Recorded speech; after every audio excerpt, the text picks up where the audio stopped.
오늘 말씀은 마태복음 16장 13절에서 20절까지 말씀 보겠습니다. 16장 13절 20절 말씀 합독하겠습니다. 예수께서 빌립보의 가이사라 지방에 이르러서 제자들에게 물으셨다. 사람들이 인자를 누구라고 하느냐? 제자들이 대답하였다. 침례자 요한이라고 하는 사람도 있고 엘리야라고 하는 사람들도 있고 에레미야나 예언자들 가운데 한 분이라고 하는 사람들도 있습니다. 예수께서 그들에게 물으셨다. 그러면 너희는 나를 누구라고 하느냐? 시몬 베드로가 대답하였다. 선생님은 살아계신 하나님의 아들 그리스도십니다.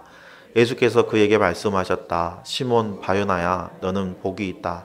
너에게 이것을 알려주신 분은 사람이 아니라 하늘에 계신 나의 아버지시다. 나도 너에게 말한다. 너는 베드로다. 나는 이 반석 위에다가 내 교회를 세우겠다. 죽음의 문들이 그것을 이기지 못할 것이다. 내가 너에게 하늘나라의 열쇠를 주겠다. 내가 무엇이든지 땅에 매면 하늘에서도 매일 것이요 땅에서 풀면 하늘에서도 풀릴 것이다. 그때 예수께서 제자들에게 엄명하시기를 자기가 그리스도라는 것을 아무에게도 말하지 말라고 하셨다. 아멘. 저는 간혹 EBS에서 건축 탐구집이라는 프로그램을 해요. 그 주택을 새로 짓거나 주택을 리모델링하는 것을 보여주는 영상인데요. 간혹 찾아봅니다. 다양한 소재를 가지고 집을 짓기도 하고 쓰러져가는 시골집도 아주 멋들어지게 다시 재탄생하는 걸 보면서 마치 옛날에 러브하우스를 보는 것처럼 그런 감동을 가지고 보죠. 제가 뭐 집 지을 형편이 돼가지고 자꾸 그런 거 보는 건 아니고요. 아마 그런 걸 통해서 대리만족을 좀 느끼는 것 같아요. 그런데 영상을 보다 보니까 리모델링 하기 위해서는 필수 조건이 있다는 것을 알게 됐어요. 어떠한 사연자가 시골 부모님이 사시던 약 지은 지 100년 가까이 되는 집을 리모델링 하기로 작정을 했습니다. 그래서 건축가를 불러서 이제 공사를 시작하는데 건축가가 생각지도 않은 이야기를 하는 거예요. 이 건축주는 부모님이 살던 집이 한옥, 옛날 한옥이라서 멋있는 그 썩가래 문양을 착 남겨서 하고 싶었는데 건축가가 얘기하기를 기초가 부실하고 기둥도 하단에는 이미 썩어서 이대로 리모델링하면 집이 무너진다는 거예요.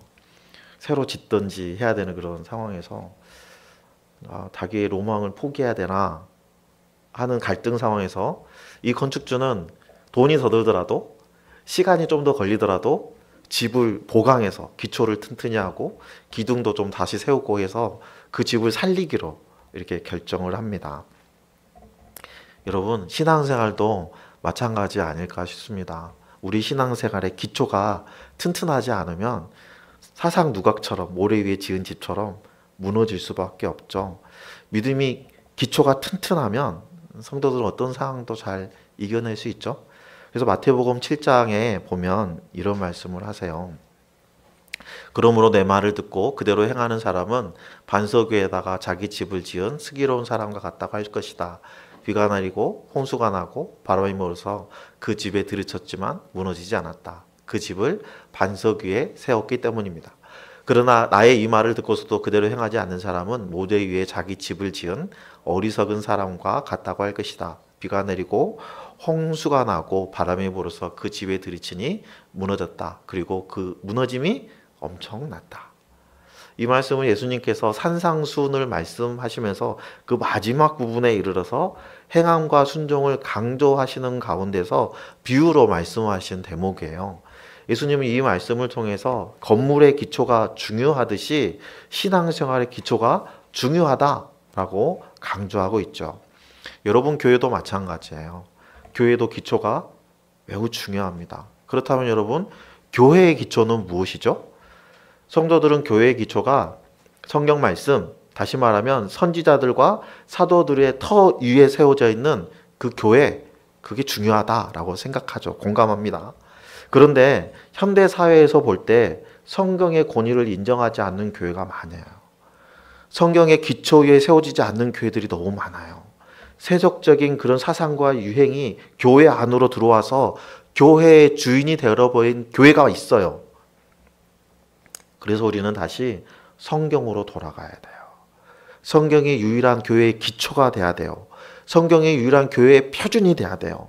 말씀이 하라고 하면 하고 하지 말라고 하면 안 하는 말씀대로 살아가는 신앙이 중요하죠. 성경 말씀에 하나님을 어떻게 묘사하고 있는지, 어떻게 설명하고 있는지를 연구하고 그 말씀에 집중해서 하나님의 뜻을 오해하고 곡해하는 일이 없도록 우리가 노력해야 되는 거예요.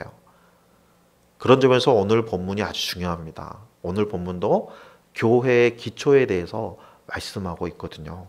오늘 본문은 수세기 동안 갑론을박의 논쟁이 있었던 본문이에요. 좀 어렵긴 하지만 오늘 기회로 교회의 기초에 대해서 우리가 명확히 알고 하나님의 뜻을 성취해내는 복된 날이 되시기를 예수님의 이름으로 축복합니다. 오늘 본문은 신앙의 기초라고 할 수 있는 베드로의 신앙 고백에 대해서 이야기하고 있어요. 베드로가 선생님은 살아계신 하나님의 아들 그리스도십니다 라고 고백한 이 신앙 고백이 마태복음 전체에서 드러내고자 하는 그리스도에 관한 것을 한 줄로 요약한 것이다 해도 과언이 아닙니다. 베드로가 살아계신 하나님의 아들 그리스도다 이렇게 고백한 것은요, 그 고백한 그 장소는요, 가이사라 빌립보라는 곳이에요. 가이사라 빌립보 도시는요, 갈릴리 바다에서 북쪽으로 한 25마일 떨어져 있는 헤르몬 산 기슭에 위치하고요. 요단강이 발원되는 곳이기도 해요. 구약에서는 이것을 바산이라고 부르기도 합니다. 바산의 암소 이런 말 들어보셨죠? 그런데 이 지역은 우상 숭배와 연관이 깊은 곳이에요. 신약 시대에는 이 가나안 신 바알, 가나안의 바알을 판이라고 불렀는데요. 그 판신을 숭배하는 신전이 있었던 곳이에요. 그리고 이곳에는요, 바위마다 좋은 바위가 있으면 가나안 신 판이 양각으로 새겨져 있었던 곳입니다. 그리고 그리스 로마 판테온 신전의 최고 신이었던 제우스의 신상이 있었던 곳이기도 해요. 사원이 있었던 곳이에요. 이방인의 그 다양한 우상들이 산재되었던 곳, 그곳이 가이사라 빌립보입니다. 그곳에서 예수님은 제자들에게 물어보셨어요. 사람들은 나를 누구라고 하느냐?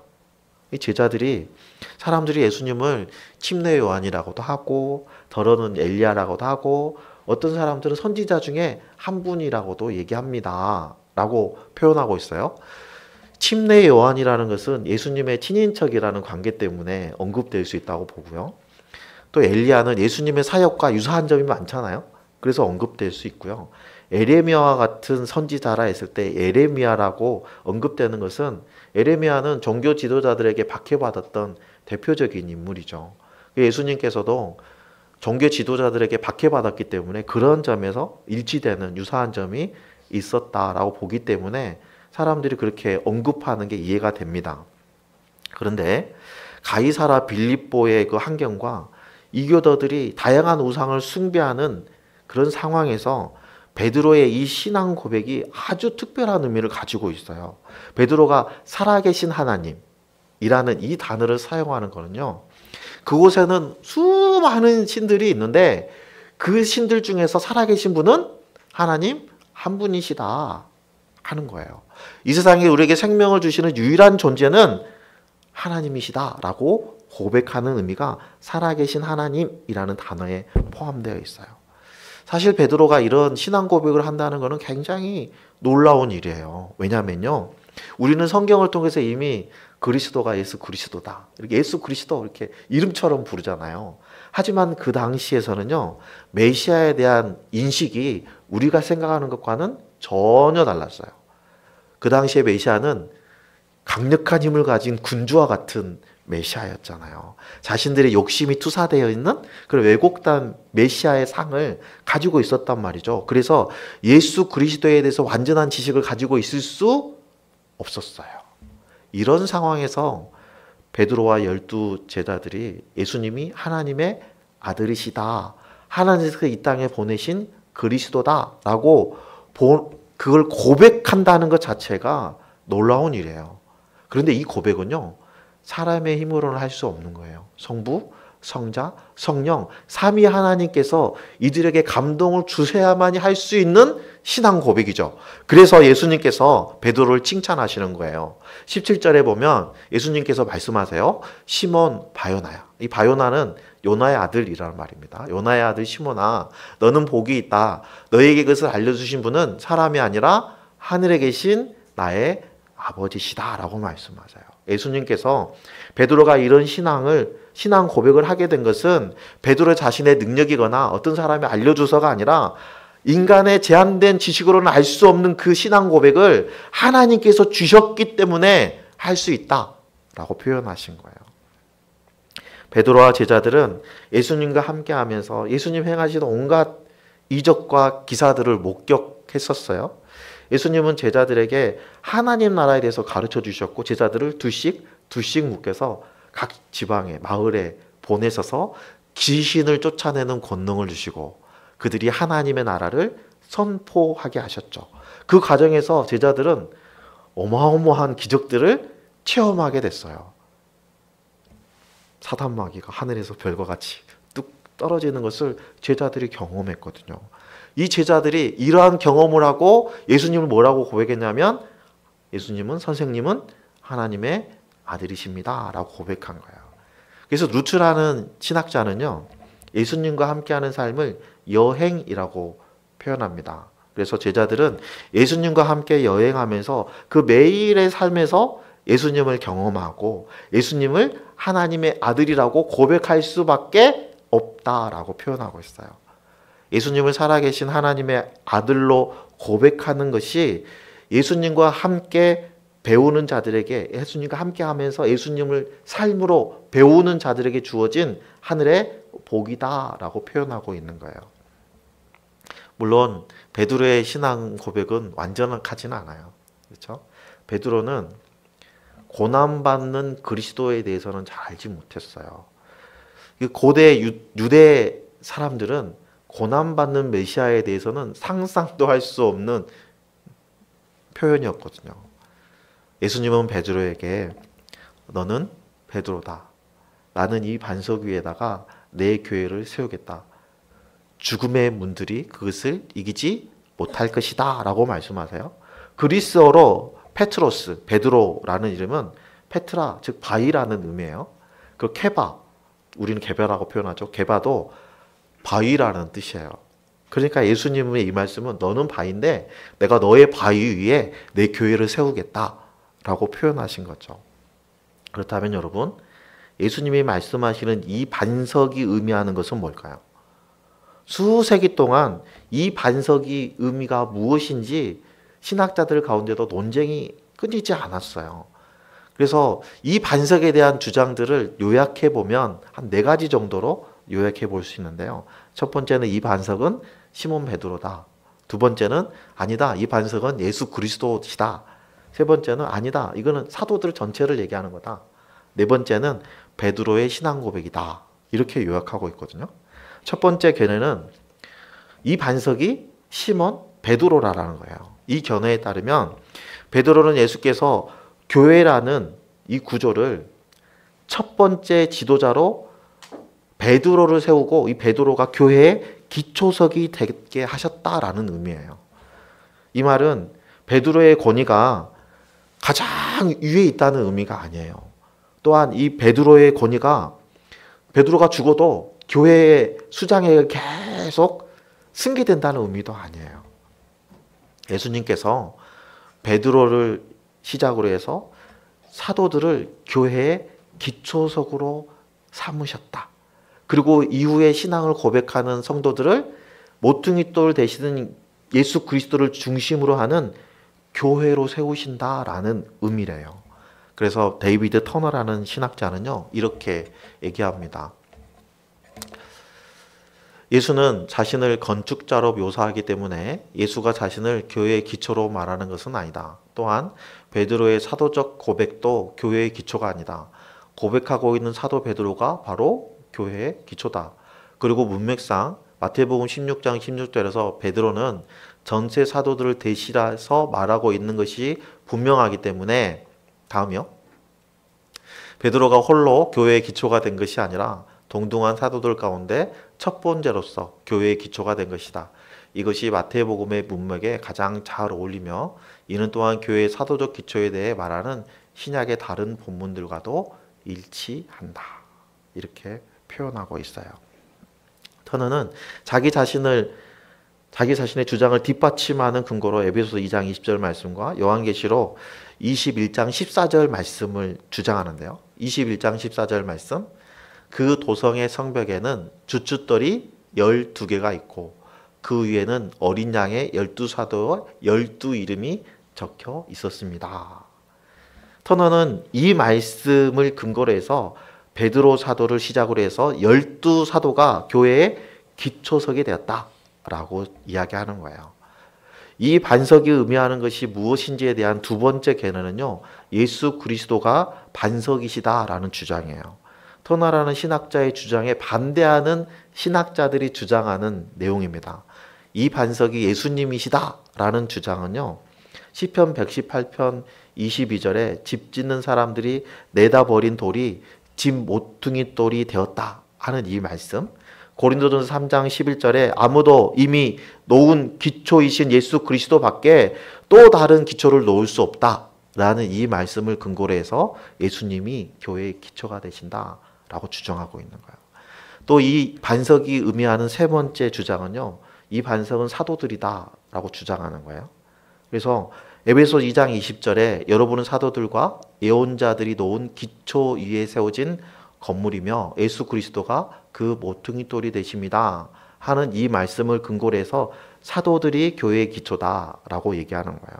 첫 번째 주장과 크게 다르진 않습니다. 네 번째는요, 여러분들에게 아주 익숙한 주장입니다. 이 네 번째 개념은 베드로의 신앙 고백이 이 반석이다라는 주장이에요. 베드로의 신앙 고백이라는 베드로의 신앙 고백 이 반석이라는 주장은요, 어떻게 시작됐냐면요, 로마의 교황이 베드로가 수장이 돼서 로마의 교황청의 일대 교황이 베드로잖아요. 이 베드로에부터 시작된 그 교도권이 대를 위해서 승계된다라는 여기에 반대해서 베드로가 아니고 베드로의 신앙 고백이다라고 주장을 했던 거거든요. 그리고 그러한 주장에 영향을 받은 우리 성도들은 이 반석이 뭐냐라고 물어보면 대부분은 베드로의 신앙 고백입니다 라고 얘기를 하죠. 그런데 여러분, 이 반석이 베드로를 지칭한다고 해서 문제될 것은 하나도 없습니다.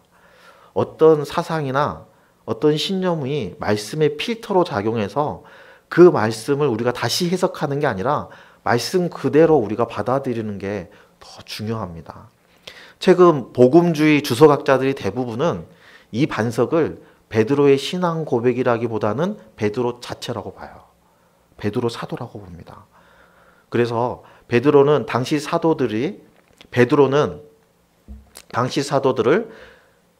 전체 사도들을 대신해서 말하고 있는 것이 분명하기 때문에 베드로가 홀로 교회의 기초가 되는 것이 아니라 동등한 사도들 가운데 첫 번째로서 교회의 기초가 된 것이다 라고 주장하는 이 주장에 신학자들은 동의하고 있는 거예요.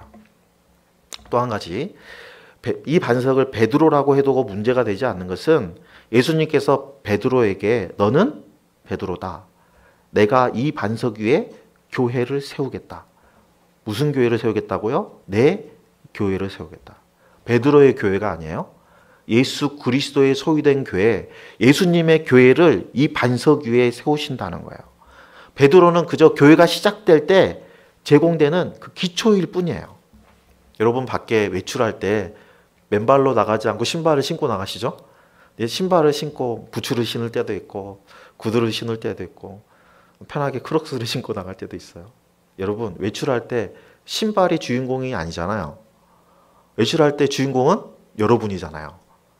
신발은 그냥 내가 신고 나가는 도구일 뿐이에요. 마찬가지예요. 교회는 성도가 드러나는 것이 아니라 교회의 기초석이 드러나는 것이 아니라 그 교회에 세우신 주인, 교회를 세우신 주인 예수 그리스도가 드러나는 곳이어야 돼요. 예수님께서 베드로를 기초석으로 삼아서 반석 위에 교회를 세우시는 이유는 이어지는 말씀을 통해서도 찾을 수 있어요. 예수님께서 반석 위에 교회를 세우시는 이 교회는 죽음의 문들이 이기지 못할 것이다 라고 말씀하시잖아요. 여기서 죽음의 문들이 의미하는 게 무엇이죠? 개역 성경에서는 이 죽음의 문들을 음부의 권세로 번역하고 있어요. 성경에서 음부는요, 죽음을 은유하는 표현으로 활용되고 있어요. 그래서 또 다른 의미로는 음부는 어떤 공간을 의미하기도 합니다. 1세기 유대인들의 그 인식을 우리가 고려하면 음부는 우리가 성경을 읽을 때 스올이라는 단어 한 번씩 읽잖아요. 스올이 바로 음부거든요. 죽음이라는 공간, 죽어있는 자들이 영향력을 받고 있는 영역, 이런 뜻이에요. 따라서 음부는 하나님 나라와 정반대의 공간을 의미하는 거예요. 음부는 하나님의 말씀에 불순종했던 자들이 살고 있는 영역인 거예요. 그 사람들의 힘이 교회를 이길 수 없다는 거죠. 왜냐하면 교회는 하늘에 연결되어 있고요. 교회는 예수 그리스도를 주로 고백하는 사람들이 모여 있는 곳이어서 그들 가운데 누가 계세요? 예수 그리스도께서 계시는 거예요. 음부와 교회의 대립은 이어지는 말씀, 내가 너에게 하늘나라의 열쇠를 주겠다. 내가 무엇이든지 땅에서 매면 하늘에서도 매일 것이요, 땅에서 풀면 하늘에서도 풀릴 것이다. 이 말씀을 통해서 더 분명해져요. 유대교는요, 하늘의 문을 열 수 있는 열쇠는 천사장 미가엘이 가지고 있다고 생각했어요. 미가엘의 임무는 뭐냐면요, 사람들이 막 기도하잖아요. 그러면 기도를 싹 모아가지고 하나님께 전달하는 역할을 하는데, 전달하러 갈 때 여는 문이 하늘의 문이라고 생각했던 거예요. 그런데 오늘 본문은 그 하늘의 문을 천사장 미가엘이 아니라 베드로에게 주신다는 거예요. 그렇다면 이 메고 푼다는 의미는 어떤 의미일까요? 이 메고 푼다는 의미는요, 1세기 유대의 납비들이 금지하고 허락하는 것을 표현할 때 메고 푼다라고 표현했어요. 율법을 일반 백성들이 잘 알 수 있도록, 잘 지킬 수 있도록 해야 할 것과 하지 말아야 할 것을 지정해 줬는데, 해야 할 것, 하지 말아야 할 것을 합쳐서 메고 푸는 것이라고 표현했다는 거예요. 두 번째는 1세기 유대 사회에서 메고 푸는 것은 벌하거나 사면하거나 감옥에 가두거나 자유를 주거나 하는 고난, 그 사법적인 고난을 표현할 때 메고 푸는 고난이다 라고 표현했어요. 따라서 1세기 유대인들의 인식에 따르면 땅에 있는 사내들인 공회에서 묶으면 하늘에 있는 하늘 법정에서도 묶인다 라고 생각했던 거예요. 그런데 오늘 예수님께서 베드로에게 하늘의 열쇠를 주셨고, 그 하늘의 열쇠가 하늘에서 메고 푸는 권세를 가지고 있는 그 열쇠를 주셨다는 것은, 메고 푸는 열쇠가 랍비에게 있다거나 메고 푸는 열쇠가 사내린 공회에 있는 것이 아니라는 거예요. 누구에게 있다고요? 베드로에게 있다고요. 다시 말하면 교회를 대표하는 베드로에게 이 땅에서 메고 푸는 권세가 있다는 거예요. 마태복음 23장 14절을 보면, 율법학자들과 바리새파 사람들아, 위선자들아, 너희에게 화가 있다. 너희는 사람들이 들어오지 못하도록 하늘나라의 문을 닫기 때문이다. 너희는 자기가 들어가지도 않고 들어가려고 하는 사람들도 들어가지 못하게 하고 있다. 이렇게 말씀하고 계세요. 이 말씀에 따르면 당시 바리새인들은 율법을 잘못 해석하고 있다는 거예요. 바리새인들과 서기관들은 성경에 대해서 해박한 지식을 가지고 있었는데 그들에게는 메고 푸는 권세가 없어요. 사람들을 하늘나라로 들어갈 수 있도록 인도할 수 있는 권세가 없어요. 사람들을 하늘나라로 인도할 수 있는 권세는 누구에게 있다고요? 베드로요. 교회를 대표하는 베드로에게 있다는 거예요. 그래서 교회를 대표하는 베드로가 오순절 성령 강림한 이후에 백성들에게 나아가서 선포했을 때 3,000명이나 되는 교인들이, 지체들이 더해지게 됐던 거예요. 여러분, 요한복음 20장 21절 22절 말씀에 보면 예수님께서 메고 푸는 권세에 대해서 이렇게 말씀하세요. 너희에게 평화가 있기를 빈다. 아버지께서 나를 보내신 것 같이 나도 너희를 보낸다. 이렇게 말씀하신 다음에 같이 읽읍시다. 그들에게 숨을 불어넣으시고 말씀하셨다. 성령을 받아라. 너희가 누구의 죄든지 용서해 주면 그 죄가 용서될 것이요 용서해 주지 않으면 그대로 남아 있을 것이다. 아멘. 여러분, 결국은 예수님의 푸고 매는 그 권세는요, 우리에게 주셨다는 거예요. 그 어떤 역할을 하느냐? 우리가 용서하면 하늘에서도 용서가 되고, 우리가 용서하지 않으면 하늘에서도 용서하지 않는다는 거예요. 무슨 의미죠? 구원의 능력이 우리를 통해서 발휘된다는 거예요. 우리가 복음을 전파함으로 인해서 그들이 죽음에서 생명으로 옮겨질 수 있다는 거예요. 그게 교회의 사명이라는 거예요. 놀란드라는 신학자는요, 이렇게 얘기합니다. 교회는 음부의 문을 부숴버릴 수 있고 하늘나라의 문을 열 수 있다. 이러한 이해에 따라 반석 위에 세워진 교회는 음부의 속박에서 백성들을 구출하고 그들을 위해 하늘나라에 있는 미를 열어주는 비전을 가지고 있다. 이렇게 말씀하세요. 이렇게 주장하고 있어요. 여러분, 교회는 바른 성경 해석을 통해서 죽어가는 사람들을 인도해서 하나님 나라로 초청하고 어둠에 삼켜지려는 사람들, 어둠에 갇혀있는 사람들을 구원하기 위해서 교회가 음부의 문을 박살내고 들어가서 그곳에 있는 사람들을 어디로요? 빛의 나라로, 생명의 나라로, 하나님의 나라로 인도하는 역할을 부여받았다는 거예요. 이런 권세를 얻은 교회이기 때문에 음부의 권세가 교회를 이길 수 없다는 거예요. 죽음으로 대표되는 음부는 교회를 끊임없이 공격하고 있어요. 하지만 교회는 예수 그리스도 안에 있는 생명을 지금까지 지키고 있습니다. 교회는 역사적으로 늘 환난을 받았어요. 하지만 없어지지 않고 지금까지 그 생명을 유지하고 있어요. 왜냐하면요, 교회는 주님의 몸이기 때문이에요. 주님의 교회를 지키시기 때문이에요. 에베소 1장 21, 23절 보면 함께 읽겠습니다. 하나님께서는 만물을 그리스도 발 아래 굴복시키시고 그분을 만물 위에 교회의 머리로 삼으셨습니다. 교회는 그리스도의 몸이요 만물 안에서 만물을 충만케 하시는 분의 충만함입니다.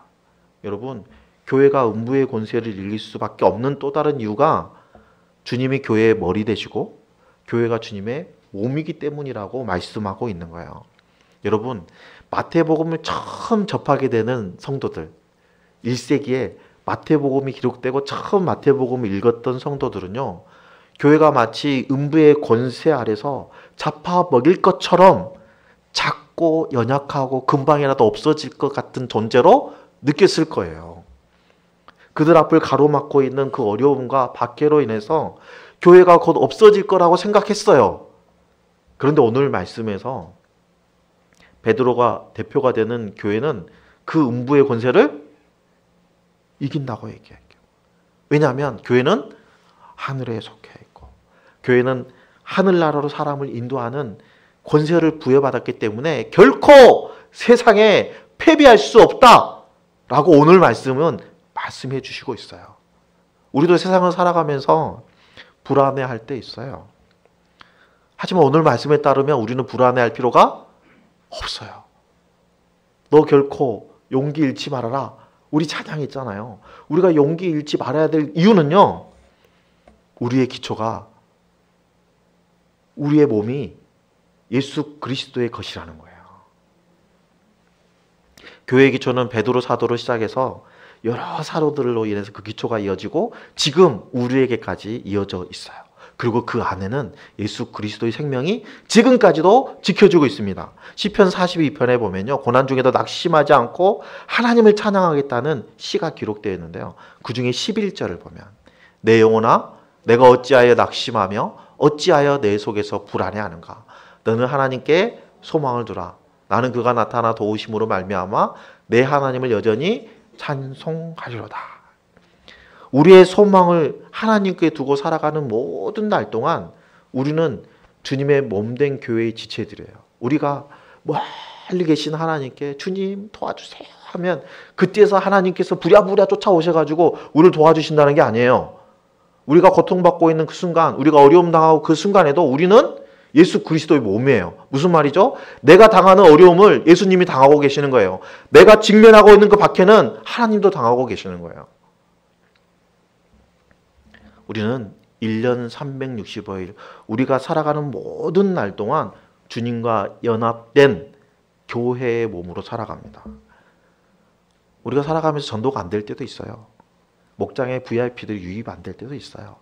마태복음에 처음 접했던 신학교의 성도들처럼 교회가 금방이라도 무너질 것 같은 우려를 가진 사람도 있어요.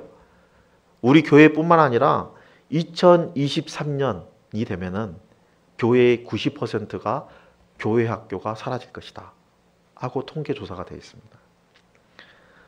그러한 전망을 공유하고 있는 이 시점에서 교회를 바라보는 시선은 과연 2040년, 2050년에 우리 교회가 살아남아 있을까? 라는 근심이 있다는 거죠. 하지만 그를 걱정할 필요가 없다는 거예요. 이거는 그냥 우리가 이런 어려움의 시대는 우리에게 나이테 하나가 늘어나는 시기일 뿐이에요. 여러분, 나이테가 넓은 판재보다 나이테가 좁은 판재가 더 단단하다는 거 아시죠? 나무의 생육 조건이 좋으면 나이테가 넓어집니다. 하지만 생육 조건이 좋지 않으면 나이테가 좁고 단단해져요. 햇빛과 수량이 풍부한 열대지방에서는요, 나이테라는 게 없습니다. 하지만 열대지방에서 얻는 대부분의 나무는 나이테가 없을 정도로 잘 자랐기 때문에 나무가 단단하지 못해요. 단단한 나무를 얻지 못합니다. 교회도 마찬가지예요. 어려운 가운데 처해 있을 때 우리는 더 단단하게 성장할 수 있습니다. 단 조건이 있어요. 주님의 몸된 교회의 자리를 지켜내야 한다는 거예요. 우리는 주님의 몸된 교회이기 때문에 그 자리를 지켜야 돼요. 주님이 주인 되시는 교회여야 한다는 거예요. 겉모습은 교회이지만 주님이 중심이 되지 않는다면 그것은 교회가 아닙니다. 그러므로 주님이 몸된 교회를 중심으로 우리는 신앙생활을 해야 돼요. 여러분, 신앙생활은 결코 혼자 하는 게 아니에요. 유튜브 보면서 예배 드린다고 신앙생활이 되는 게 아니에요. 성도들을 협력하여서 순결한 주의 백성으로서 그 자격을 유지해야 돼요. 주님이 중심되는 삶을 살아가는 것이 성도들이 이 세상에서 보는 그 박해와 무관해지는 것은 아니에요. 우리가 주님의 몸된 교회의 지체로 이 땅을 살아가는 게 하도 어려움도 없어지고 그저 평탄하고 행복한 삶을 살아가는 보장이 되는 그러한 조건이 된다는 게 아니라는 겁니다. 주님께서 함께하는 성도들은 세상과 다른 점은 어려움이 오더라도 버티고 견딜 수 있는 힘이 있다는 거예요. 그리고 교회 안에서 성령의 가르침과 주님의 다스림에 순종해야 됩니다. 그렇게 살아갈 때 우리는 우리의 삶 속에서 우리의 삶을 다스리시는 하나님을 경험하게 돼요. 우리의 머리 되시는 주님의 능력을 경험하게 됩니다. 그러므로 우리는 어떤 상황에도 용기 잃지 않는 삶, 용기를 잃지 말아야 돼요. 여러분, 교회는 우리가 주인이 아니에요. 교회는 주님이 주인 되십니다. 주님이 주인 되시는 교회는 음부의 권세를 이길 수밖에 없어요. 주인 되시는 주님께서 교회에 하늘 문을 열고 닫을 수 있는 열쇠를 주셨어요. 교회가 메고 푸는 권세를 가지고 있다는 것은요, 교회의 머리 되시는 예수님께서 메고 푸는 권세를 가지셨다는 거예요. 내가 손에 쥐고 있는 이 리모컨은요, 내 손이 쥐고 있는 것 같지만 사실은 내가 쥐고 있는 거잖아요. 우리가 메고 푸는 권세를 가지고 있다는 것은 우리의 주인 되시는 예수 그리스도께서 메고 푸는 권세를 가지고 있다는 거예요. 따라서 죽어가는 영혼을 죽음에서 생명으로 옮기는 사명은 내 능력으로 하는 게 아니에요. 누구의 능력으로요? 예수 그리스도의 능력으로 하는 거예요. 그러니까 우리는 걱정만 하고 앉아가지고 어떡하지 하고 있을 필요가 없는 거예요. 하나님이 하시니까 우리는 실천하면 돼요. 2025년 우리는 가정교회 5년을 재선포하는 해로 정하고 목장에도 작은 변화를 주었고 새로운 마음으로 출발하자고 각오를 다지고 있습니다. 가정교회 세 축과 네 기둥 중에서 우리가 그런 것들을 다시 상기하고 또 주보에 목회 컬럼을 통해서 목장 모임의 순서에 대해서도 다시 한번 우리가 살펴보고 있죠. 그런데 여러분, 목장 예배 순서, 세축 내기둥 이것보다 더 중요한 게 있어요. 그게 뭐냐면요, 우리가 예수 그리스도의 소유된 백성이라는 거예요. 우리의 주인이 예수 그리스도시라는 거예요. 예수 그리스도의 몸된 지체로 우리가 살아가야 된다는 거예요. 이것이 틀어지면 그 어떤 것을 가져다 놓아도 아무 의미가 없습니다. 여러분, 교회의 기초석은 처음 베드로부터 시작이 돼서 지금까지 이루고 있는데, 그 교회에 메고 푸는 권세를 하나님께서 주셨어요. 하나님께서 메고 푸는 권세를 주신 목적이 뭘까요? 하나님께서 교회의 지체가 되는 우리에게 원하는 게 뭘까요? 메고 푸는 권세를 가진 그 교회를 통해서 하나님께서 이루고 싶은 그 소원이 무엇일까요? 우리는 모든 백성들이 하나님의 생명을 누릴 수 있도록 안내하고 예수 그리스도의 부활을 증거하는 증인들이에요. 우리는 그저 도구입니다. 통로일 뿐이에요. 우리는 예수 그리스도의 몸된 교회의 지체로서 말씀 위에 굳게 서서 사망의 권세 아래서 신음하고 있는 그 영혼들을 하나님께서 죽음에서 생명으로 옮길 수 있도록 나를 도구로 내어드리는 역할을 하고 있는 거예요. 우리는 돕는 일꾼입니다. 그래서 우리를 청지기라고 하죠. 우리에게 메고푸는 권세를 주신 이유는 땅끝까지 이르러서 주님의 증인이 되고 모든 민족을 제도 삼아서 영혼 구원하여 주님의 몸된 교회를 세우는 사명을 감당할 수 있도록 하기 위해서요. 그렇게 교회는 죽음의 문을 부수고 생명을 지켜나갈 수 있습니다. 메고푸는 권세가 이 땅에서의 권력을 위한 것이 아니에요. 메고푸는 권세를 내게 주셨다고 해서 내가 어떤 초능력을 갖게 된다는 것도 아니에요. 주님의 몸된 교회의 일원으로서 주님이 내게 주신 메고 푸는 그 권세를 가지고 생명을 나누고 하나님의 영광을 드러내는 2025년 한 해가 되기를 예수님의 이름으로 축원합니다.